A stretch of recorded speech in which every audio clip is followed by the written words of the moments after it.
तो एक चीज क्लियर है कि बेस्ट केस सिनारियो हो या not so best case scenario हो, बीजेपी की सरकार तीसरी दफा बनती नजर आ रही है। बिल्कुल 300 का नंबर उनका रहे, 300 उसके आसपास रहेगा नंबर। ऐसे में सवाल ये उठता है कि जो थर्ड टर्म है मोदी सरकार की, उससे जो लोग इस वक्त आपको देख रहे हैं उन्हें क्या उम्मीद करनी चाहिए? क्योंकि बार बार प्रधानमंत्री ये कहते हैं कि जब मैं फिर से चुन के आऊंगा तो मैं बड़े फैसले लेने वाला हूं। आपने प्रधानमंत्री के साथ जब वो मुख्यमंत्री थे काफी नजदीकी से काम किया, आपको क्या लगता है कि लोगों को क्या ख्याल में रखना चाहिए? किस तरह के बड़े फैसलों का इंडिकेशन पीएम दे रहे हैं? देखिए, दो बातें हैं। बड़े फैसले लेने की बात प्रधानमंत्री ने जब ये चुनाव शुरू हुआ था उससे पहले कहा था, और इसमें कहीं कोई दो मत नहीं है। जब तीसरी बार वो आएंगे तो कुछ बड़े फैसले लेते हुए वो दिखेंगे। लेकिन जो पूरा ये कैंपेन चला है, जो नैरेटिव है, चैटर, उसका मैं एक ही चीज देखता हूं कि तीसरे टर्म में मोदी इतने ताकतवर नहीं होंगे जितने कि वो दूसरे टर्म में थे। नंबर भले ज्यादा आ जाए, ये आपको लग रहा है? मुझे लग रहा है, ये मेरा एक नया अपना असेसमेंट जो मुझे 2 किस आधार पे मैं वो बता रहा हूं। क्योंकि 14 में मोदी जी के लिए एक बहुत बड़ा, Modi was a symbol of hope for lot of people. Modi जाएंगे देश बदल जाएगा। 2019 में जो वोट था वो मोदी के प्रति विश्वास का वोट था कि हमें इन पर भरोसा है, ये चीजों की इन्होंने शुरुआत करी है और अच्छा होगा हर क्षेत्र में। 2024 का जो वोट है, वोट तो है बीजेपी को, वो जीत के भी आ रहे हैं, लेकिन वो वोट स्केप्टिसिज्म का है, वो वोट रिलक्टेंस का है, वो वोट ऑल्टरनेटिव न होने का है। तो जो एक अंधभक्ति थी मोदी जी के लिए, एक बहुत बड़ा भरोसा। देखिए, लीडर की जो ताकत क्या है, आप लोग कवर करते हैं इतने समय से पॉलिटिक्स, लीडर की ताकत है पब्लिक सपोर्ट। उस पब्लिक सपोर्ट के इंटेंसिटी में, आई underline the word, public support के इंटेंसिटी में कमी आई है। और इसीलिए आपको ये चैटर जो आपको दिख रहा है कि ग्राउंड पे उस तरह की मोदी जी के नाम पे लहर नहीं है। एनालिटिकल जितने टूल्स हैं, जो डेटा हैं, जो मोदी जी की अटेंडेंस है मीटिंग्स में, जो टीआरपीज हैं, जो उनके इंटरव्यूज को जितने लोग देख रहे हैं, अगर सब चीज को आप मिलाकर देखेंगे तो जनरली उनके चैटर में, उनके सपोर्टर्स की इंटेंसिटी में कमी आई है। भाजपा के सपोर्टर कहेंगे चूंकि आप अपनी कोई दाल गिराने की कोशिश कर रहे हैं इसलिए आप कह रहे हैं, क्योंकि अगर आप कह रहे हैं कि 300 से ऊपर सीटें आएंगी तो वो तो बड़े मैंडेट से जीते हैं। 282 से 303 से अगर ऊपर आ गई तो मोदी जी और उनके सपोर्टर बोलेंगे हम तो पहले से बड़ा जीते हैं। बिल्कुल, ये प्रशांत किशोर कैसे कह रहे हैं मेरी लोकप्रियता कम हो गई? बिल्कुल बोलेंगे। इस देश में हम लोग क्रिकेट बहुत देखते हैं।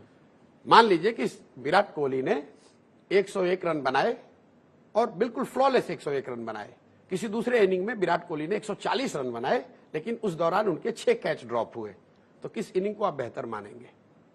लोग रिकॉर्ड पे तो दोनों में सेंचुरी लिखी जाएगी, लेकिन 140 की जब इतिहास लिखा जाएगा, रिकॉर्ड लिखा जाएगा, तो उसमें यह कहा जाएगा कि 6 कैच अगर नहीं छूटे होते तो शायद और अगर आप विराट कोहली से भी पूछेंगे कि आपकी इनिंग दोनों में अच्छी कौन थी, तो बताएंगे 101 वाली। तो मैं आपको ये कह रहा हूं कि 2014 की जो विक्ट्री थी मोदी जी की, वो फ्लॉलेस विक्ट्री थी, होप की विक्ट्री थी।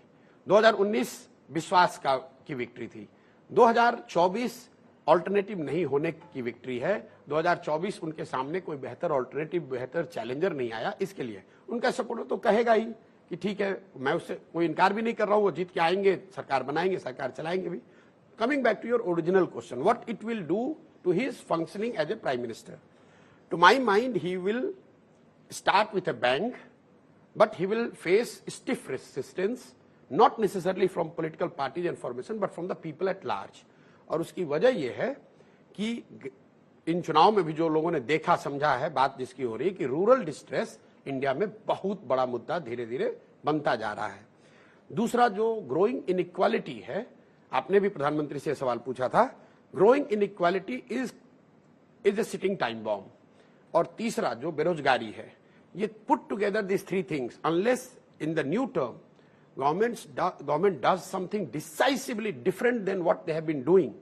जो उन्होंने आपको उत्तर दिया कि ट्रिकल डाउन वाली थियरी, कि भाई कुछ लोग ऊपर जाएंगे फिर वो नीचे से लोग, वो तो ठीक है, लेकिन उसका जो पेस है अगर वो मैनेज नहीं किया गया तो I think it's a sitting time. The combination of rural distress, unemployment and growing inequality in a country as large as India, where you have 600 million people, 60 crore से ज्यादा लोग दिन में 100 रुपए नहीं कमाते हैं, वो किसी गवर्नमेंट के लिए बहुत बड़ी चुनौती है।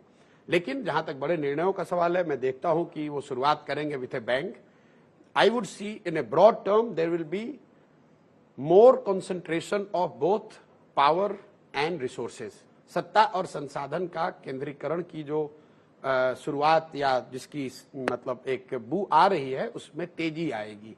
लोगों को ये दिखेगा कि केंद्र सरकार जो है वो और ताकतवर हो गई है संस्थाओं के मुकाबले, राज्यों के मुकाबले, व्यवस्थाओं के मुकाबले। तो सत्ता और संसाधन का केंद्रीकरण बढ़ेगा।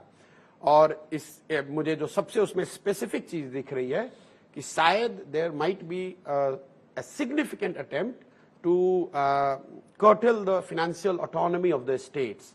फॉर एग्जाम्पल, अभी स्टेट्स के पास रेवेन्यू के लिए 3 सोर्सेज हैं, petroleum, liquor and land.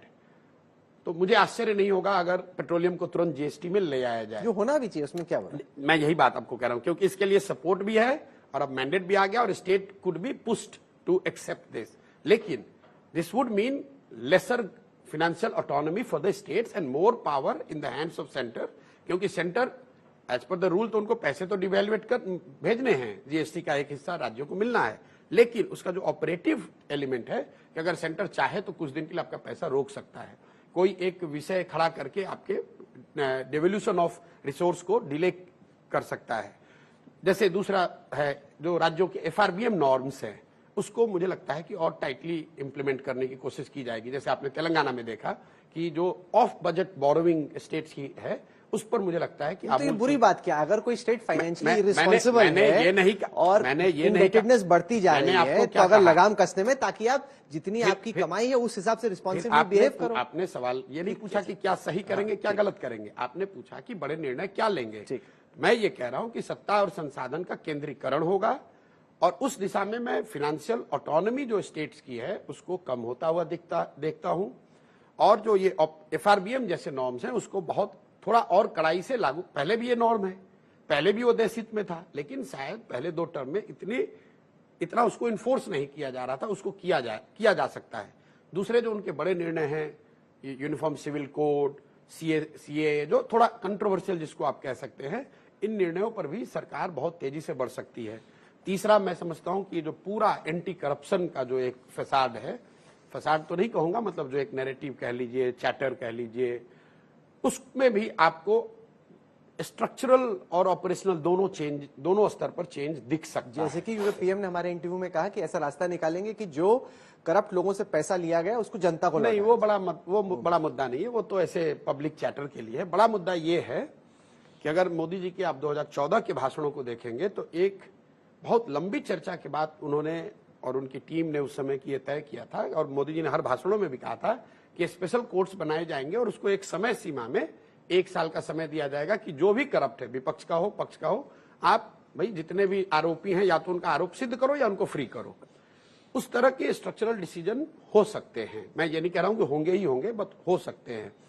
World level पे, चूंकि this is one aspect of Modi's leadership that has evolve post 2014, उसमें भी आपको इंडिया की असर्टिवनेस जो है वो थोड़ा दिख सकती है। जो हम लोग बाहर के डिप्लोमेट से जब मैं बात करता हूं, जो इंडिया के बाहर के जो लीडर्स हैं, तो 2 बात लोग बता रहे हैं कि इतना aggressive Indian diplomacy to an at some time at the border of being arrogant हम लोगों ने पहले नहीं देखी है। वो सही है गलत है वो अलग मामला है, मैं उन विषयों का विशेषज्ञ नहीं हूं, लेकिन ये चैटर कई डिप्लोमेट्स से आपको सुनने को देश में या देश के बाहर से मिल रहा है।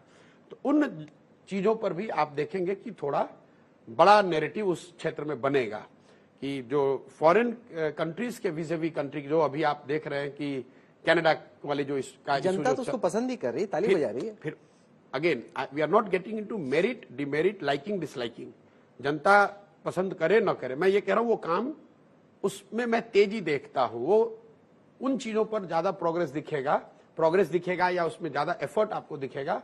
जैसे आप सुन रहे हैं कि भाई पाकिस्तान में 20 आतंकवादियों को सो कॉल्ड उनको किसी ने मार दिया, तो इस तरह की जो एग्रेसिव समवॉट जो पहले यहाँ के चैटर में नहीं थी, जो एटलीस्ट पब्लिक डिस्कोर्स का हिस्सा नहीं थी, उन चीजों को हम लोग थोड़ा और सुनेंगे और देखेंगे।